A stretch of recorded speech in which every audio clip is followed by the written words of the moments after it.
Hey guys, welcome back to Auto Repair guys. Thank you guys for watching and subscribing to the channel. Today will be super helpful video to any of you having a Hyundai Sonata guys. It could be any year, any generation.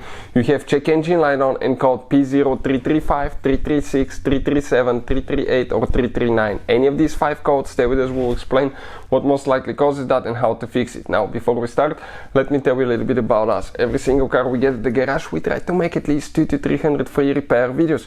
Why we do that? Simply because our mission in the shop is to save you guys as much money as we can. All we need in return, please subscribe to the channel, like the video, that way we can keep make these absolutely free videos for you. Now if you need to buy any parts tools for a good price and quick shipping, check out the link in the description of the video below. That's where we get all our tools and supplies from. So with that being said, let's explain what we have specifically here. This is, guys, okay, 2.4 GDI engine that we'll be demonstrating on. But even if you have a different engine, procedure is about the same. You have one device, okay, on that engine that is known as a crankshaft position sensor.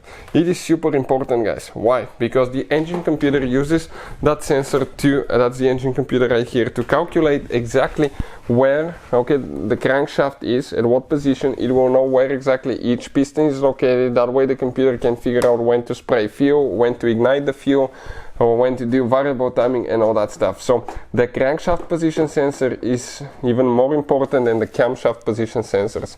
So if you have any of these codes, guys, okay, most likely you have problems with the crankshaft position sensor, but it could be something else as well.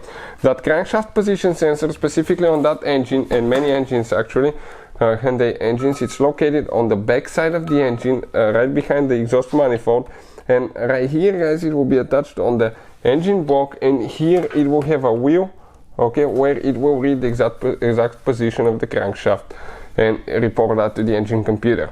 Now if you have codes, what I would recommend, make sure the connector is plugged in all the way, it's not contaminated.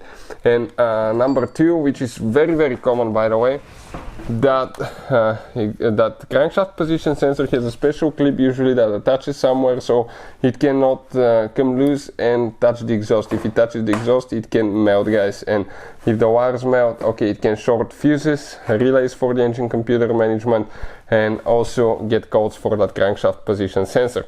So always make sure that the wire is secured and it's not loose. Melted wire is quite common as well. Number 3, it could be bad crankshaft position sensor. We have a special video that explains how to test crankshaft position sensor. It will teach you everything about that. You have only 3 wires. One is a signal wire, one is positive, one negative, and usually they have numbers as well, 1, 2, 3. And by testing it, you can find out if it's working or not. In some cases, if you have problems with that code, okay, reconnect the connector, make sure it's clean, check the wire, check the sensor, and in some cases it could be a really dirty sensor as well. So hopefully the video will be helpful to any of you having that problem. Thank you for watching and see you guys next time.